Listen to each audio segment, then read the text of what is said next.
नमस्कार दोस्तों, एक बार फिर से स्वागत है हमारे YouTube चैनल कहानियों का खजाना में।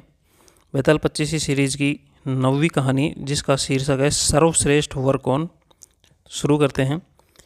चमापुर नाम का एक नगर था, जिसमें चंपकेश्वर नाम का राजा राज करता था। उसके सुलोचना नाम की एक रानी थी और त्रिभुवन सुंदरी नाम की लड़की थी।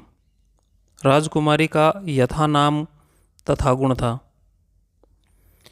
जब वह बड़ी हुई तो उसका रूप और निखर गया।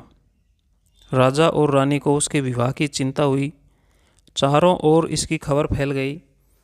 बहुत से राजाओं ने अपनी अपनी तस्वीरें बनवा कर भेजी, पर राजकुमार ने किसी को भी पसंद नहीं किया। राजा ने कहा, बेटी कहो तो स्वयंवर करवा दूं, लेकिन वह राजी नहीं हुई।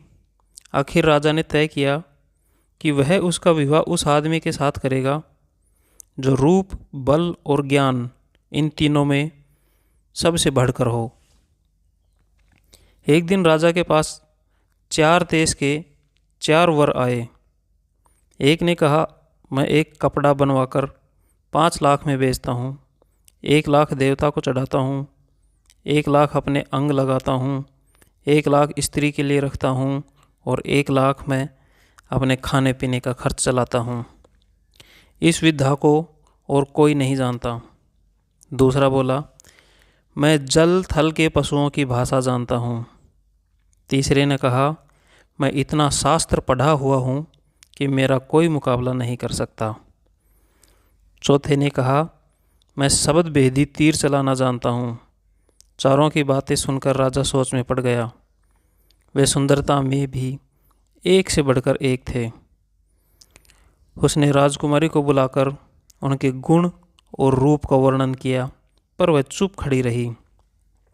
इतना कहकर बैताल बोला, हे राजा विक्रम, तुम बताओ कि राजकुमारी को किसके साथ विवाह करना चाहिए।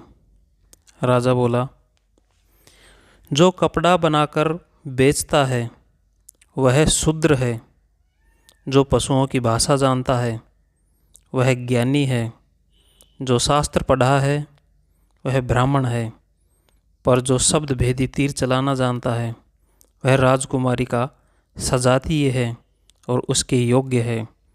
राजकुमारी उसी को मिलनी चाहिए।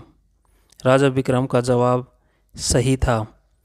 राजा के इतना कहते ही बैताल फिर से उस पेड़ पर जा लौटा। तो दोस्तों, ये थी बैताल 25 सीरीज़ की कहानी। अगली सी कहानी लेकर फिर आते हैं। तब तक के लिए धन्यवाद।